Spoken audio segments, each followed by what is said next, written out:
नमस्कार, स्वागत है आपका जस्ट इंडिया में और मैं हूं आपके साथ मुस्कान।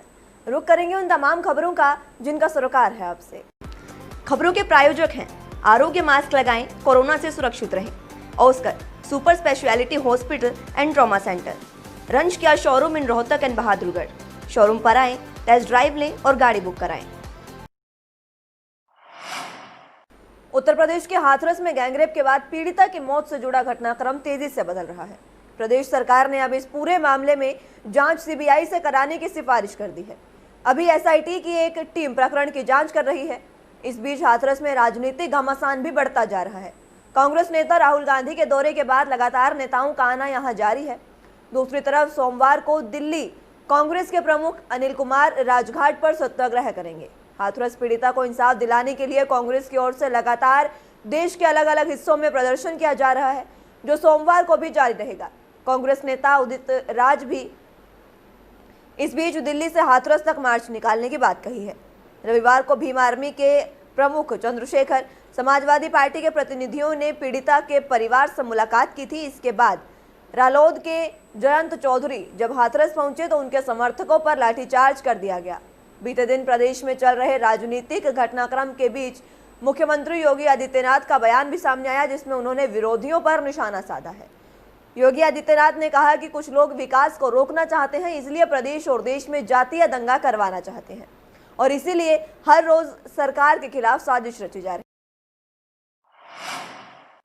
पूर्व सांसद अशोक तंवर ने भले ही कांग्रेस को बहुत पहले अलविदा कह दिया हो, लेकिन आज भी कांग्रेस के प्रति उनके मन में खींच है। इसलिए डॉक्टर तंवर जहां भी जाते हैं कांग्रेस पर निशाना साधना नहीं भूलते। इसी कड़ी में यमुनानगर पहुंचे पूर्व सांसद डॉक्टर अशोक तंवर ने राहुल गांधी के हरियाणा दौरे से लेकर हाथरस प्रकरण पर हो रही राजनीति के साथ साथ बड़ौदा उपचुनाव पर भी चर्चा की। तंवर ने कहा कि बीजेपी कांग्रेस मिलकर बड़ौदा उपचुनाव लड़ रही है। भ्रष्ट नेता पूंजीपतियों के इशारे पर सरकार चला रहे हैं। जब तक जनता नहीं समझती तब तक परिवर्तन होना संभव नहीं। बड़ौदा में अगर कोई संघर्षशील होगा जो इन चोर लुटेरों के राज को खत्म कर सकेगा तो उसको समर्थन दूंगा। जनता आज नया विकल्प तलाश रही है। अगर प्रदेश में राज विपक्ष है तो सड़कों के ऊपर होता, किसानों की बजाय वो पिटते हैं, तो मैं समझता हूँ कि राहुल जी को यहाँ आने की जरूरत ही नहीं पड़ती। कांग्रेस तो नदारद है और कोई है नहीं मामला, और किसान बेचारे और संसद से लेकर के और सड़क तक लगातार मार खा रहे हैं। ऐसे ही गरीब मजदूर के हाल है। बड़ौदा तो मैं होके आया हूँ। बड़ौदा में जो बड़ौदा की जनता है वो बीजेपी को हराना चाहती है, लेकिन सबसे बड़ी बात यह है कि कांग्रेस बीजेपी को जिताना चाहती है। तो अब देखेंगे कि जनता जीतेगी या कांग्रेस जीतेगी, कौन जीतेगा ये तो समय बताएगा। देखिए, हाथरस पे तो हमारे प्रदेश में भी हमने देखा, जब मिर्चपुर कांड हुआ, रोहाना के अंदर एक लारा करके हमारे साथी थे वाल्मीकि समाज के, उनका उस समय एनकाउंटर करवा दिया। अब वही लोग जो है उत्तर प्रदेश में, अपने प्रदेश में न्याय कभी देते नहीं। प्रदेश में गैंगरेप, रेप की घटनाएं, दलितों पर अत्याचार की घटनाएं होती, उनको पता ही नहीं है कि कहाँ हुई, कभी उनसे संवेदनाएं व्यक्त नहीं करी। राहुल गांधी के प्रस्तावित हरियाणा दौरे को लेकर रविवार देर शाम कांग्रेस प्रदेश अध्यक्ष कुमारी शैलजा कुरुक्षेत्र पहुंची, जहां उन्होंने कुरुक्षेत्र, कैथल, करनाल, पानीपत, अंबाला और यमुनानगर जिलों के कार्यकर्ताओं के साथ बैठक की। कांग्रेस पार्टी की प्रदेश अध्यक्ष कुमारी शैलजा ने कहा कि हरियाणा प्रदेश में राहुल गांधी 2 दिन तक रहेंगे और किसानों से भी मिलेंगे। सबसे पहले राहुल गांधी का प्रवेश हरियाणा पंजाब के बॉर्डर पर पेहवा से होगा। वहां पर कार्यकर्ता उनका स्वागत करेंगे और ट्रैक्टर चलाकर राहुल गांधी कुरुक्षेत्र पहुंचेंगे। कुरुक्षेत्र में किसानों से राहुल गांधी सीधा संवाद भी करेंगे और इसी दौरान अपना रोष भी ट्रैक्टर चलाकर वो व्यक्त करेंगे। दरअसल हरियाणा प्रदेश में वैसे तो सभी पार्टियां बड़ौदा उपचुनाव में लगी हुई हैं और दावे कर रही हैं कि हम बड़ौदा का उपचुनाव जीत लेंगे, मगर जिस तरह से हरियाणा प्रदेश में राहुल गांधी की ट्रैक्टर यात्रा निकलेगी, जाहिर है कि कहीं ना कहीं हरियाणा प्रदेश की राजनीति भी कांग्रेस पार्टी में एक जान भर देगी। बशर्ते कांग्रेस की गुटबाजी और नेताओं की अपनी डफली अपना राग की कहानी खत्म होनी चाहिए। 6 तारीख को हमारे नेता राहुल गांधी जी यहाँ पर आ रहे हैं। ये हमारा सौभाग्य है कि ऐसी धरती पर जहाँ पर किसान मजदूर जिसने अपना पसीना भी बहाया है और अपना खून भी बहाया है। उनकी सुध लेने के लिए राहुल गांधी जी यहाँ पर पधार रहे हैं। ऐसे समय में जो कोरोना वगैरह, सोशल डिस्टेंसिंग, उस हिसाब को वो सब हम मानेंगे, लेकिन लोग जब अपने आप पीछे आ जाते हैं उस पर तो देखिए कोई मुद्दा नहीं, हम तो फॉलो करेंगे।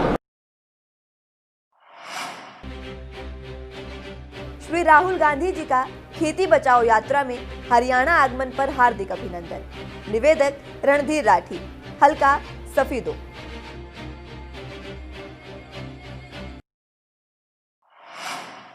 कोविड वैक्सीन को लेकर बड़ी राहत की खबर सामने आई है। दरअसल चंडीगढ़ पीजीआई में वैक्सीन के ट्रायल में बड़ी कामयाबी हाथ लगी है।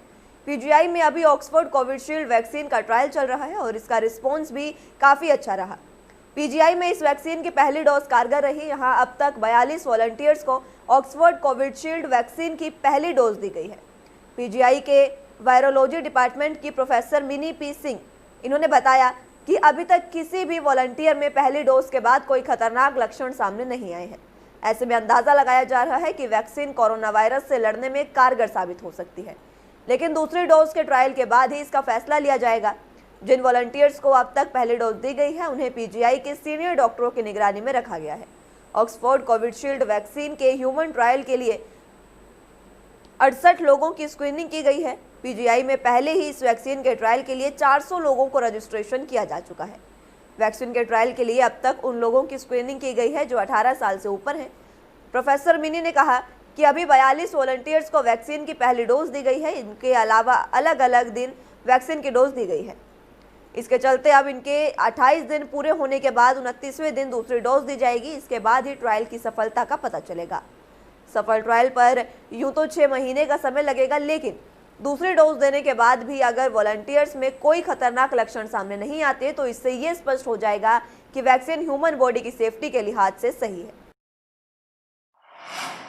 भवानीखेड़ा शहर की श्री सनातन गौशाला में बिजली का कनेक्शन शहर से जुड़ा हुआ नहीं होने और मुख्यमंत्री द्वारा घोषित गौशाला के कच्चे रास्ते को पक्का करने के कार्य की शुरुआत नहीं होने से सनातन गौशाला में इन दिनों असुविधाएं बनी हुई हैं, जिसकी शिकायतें और मांग कई बार गौशाला कर्मचारियों द्वारा हल्का विधायक समेत उच्च अधिकारियों से की जा चुकी है, लेकिन वहां से मिले आश्वासनों के बावजूद भी गौशाला के इन असुविधाओं की और किसी भी अधिकारी और हल्का विधायक का कोई ध्यान नहीं, जिसके कारण श्री सनातन गौशाला में गांव समेत कर्मचारियों को आज अनेकों परेशानियों का सामना करना पड़ रहा है।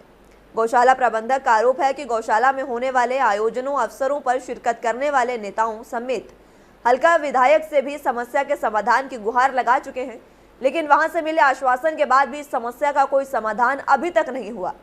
इसलिए उनकी मांग है कि गौशाला में बनी समस्याओं को समझ कर शीघ्र ही उनका समाधान किया जाए। उनका कहना था कि भवानीखेड़ा शहर की सनातन गौशाला में हर वर्ष होने वाले आयोजनों में हल्का विधायक और शिरकत करने वाले नेताओं को गौशाला की परेशानियों और असुविधाओं से हर बार अवगत कराया जाता है, लेकिन वहां से उन्हें केवल आश्वासन ही मिलता है और ना ही कोई इसका समाधान किया जाता है। शहर की गौशाला में बिजली का कनेक्शन शहर से जुड़वाने को लेकर भी वो कई बार उच्च अधिकारियों से गुहार लगा चुके हैं, लेकिन अनेकों आश्वासनों के बाद भी इस समस्या का कोई समाधान नहीं किया। ये हमारी श्री सनातन गौ सेवा धाम गौशाला भवानीखेड़ा सन 14 में बनी थी, 2014 में। तो उस टाइम सारे गांव का सहयोग था और उसके बाद हमने इसकी की हमारे प्रधान थे ओम प्रकाश जी, और फिलहाल प्रधान है राम नरेश जी। दिक्कत तो हमारी बार ये है लाइट की। लाइट हमारी शहर से जुड़ जाए तो हमारी लाइट की दिक्कत नहीं रहेगी, हमारे को लाइट की दिक्कत ज़्यादा है। और रास्ते की और इसकी ग्रांट मुख्यमंत्री राहत कोष से आई हुई है, मुख्यमंत्री के ग्रांट से वो अभी मिली नहीं है। इंदौर के जैनपुर साधान गांव में देर रात फिर से दो पक्षों में जमकर हथियार चले। इस घटना में 3 से 4 लोगों के घायल होने की खबर है, जिनमें एक लड़की समेत 2 की हालत गंभीर बताई जा रही है। सूचना मिलने पर डीएसपी रमेश कुमार और एसएचओ सतपाल भारी पुलिस बल के साथ मौके पर पहुंचे और स्थिति को संभाला। एक पक्ष ने दूसरे पक्ष पर हमला करने के आरोप लगाए, जबकि दूसरे पक्ष ने लोगों ने आरोप लगाए कि उस पक्ष के लोगों ने उनकी झोपड़ियों में आग लगा दी और उन पर तलवारों और हथियारों से हमला किया था। और इसी के साथ उन्होंने कहा कि हमारे 3 लोग गंभीर रूप से घायल भी हो गए हैं। आपको बता दें कि 3 दिन पहले जैनपुर साधान के डेरा में 2 पक्षों में विवाद हो गया था, जिसमें पुलिस ने शिकायतों के आधार पर मामला दर्ज कर लिया था और उस विवाद में भी कई लोग घायल हुए थे। बल्कि एक दिन में पहले भी गांव जैनपुर में एक महापंचायत भी हुई थी जिसमें कुछ निर्णय लिए गए थे। ग्रामीणों के इस महापंचायत के जैनपुर समेत आसपास के गांवों के लोग भी शामिल हुए थे। इंदौरी डीएसपी रमेश कुमार ने कहा कि जैनपुर साधान गांव में 2 दिन पहले झगड़ा हो गया था। पुलिस ने इस मामले में मुकदमा दर्ज कर दिया था और जब ये लोग जमानत पर आए तो एक पक्ष के लोगों ने उन लोगों पर फिर से हमला कर दिया। पुलिस अभी अस्पताल में गई है और पता किया जा रहा है कि कितने लोग जख्मी हुए हैं और जांच की जा रही है और घायलों को कैसे चोट आई है इसकी भी जांच की जा रही है। फिलहाल जमानत पर आए लोगों पर हमला किए जाने की बात सामने आई है। 2 पक्षों को आमने सामने बैठाकर बातचीत की जाएगी। इनका बेगपुरिया का आपस में झगड़ा हो गया था, जिनका मुकदमा दर्ज कर दिया गया था, जो आज ये जमानत करा के आए थे और उनको पता कि ये खेत की तरफ से आ रहे हैं तो दूसरी पार्टी ने जाकर उनका रास्ता रोका, उन पर हमला करने की कोशिश की गई। एक पार्टी पूर्विया है, एक पार्टी शेख मुसलमान है। तो हमला किन को हुआ जी आज? जो शेख पूर्विया ने इन्होंने हमला किया है मुसलमानों पे। तो कितने लोग घायल हैं सर? अभी तो हॉस्पिटल में गए हैं, जाकर हॉस्पिटल में पहुंच करके पता किया जाएगा कितने घायल हैं, क्या कार्रवाई है और किस तरह से क्या इन्होंने चोट मारी। खबरों के प्रायोजक थे Pramod trading company, tiles, sanitary ware, Ghanipura, Jhajjar road, Rohtak. Asian colour coated स्पात limited. Be Fast Fit, India's fastest growing fitness chain, now at Rohtak D Park. Corona महामारी से लड़ने के लिए आरोग्य मास्क लाया है आपके लिए सबसे आधुनिक मास्क। इसके साथ ही आपको मिलेगी आधुनिक पीपीई किट, वो भी बहुत ही सस्ते रेट पर। contact@arogyamask.com पर जाएं और हमसे संपर्क करें या फिर www.arogyamask.com से जुड़ें। इसके साथ ही आप हमें कॉल कर सकते हैं। हमारा पता है Anand international, plot number 181, sector 25, Panipat, Haryana.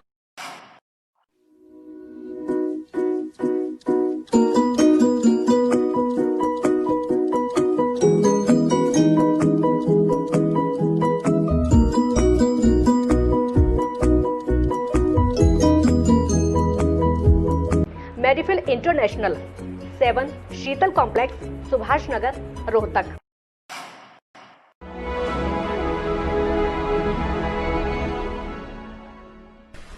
चाचा, आपने नया घर बनवाया है तो घर की छत पर कौन सी शीट लगवाई है? बेटा, मैंने अपने घर की छत पर एशियन शीट लगवाई है क्योंकि वो कभी न मिटने वाले ओरिजिनल निशान की चादरें हैं। साथ में ISI का चिन्ह, 5 साल की वारंटी के साथ साथ पैसों का सही मूल्य देने वाली वही इकलौती शीट्स हैं। क्योंकि नाम नहीं, पहचान जरूरी है। फिलहाल के लिए इतना ही। जुड़े रहिए जस्ट इंडिया के साथ। नमस्कार।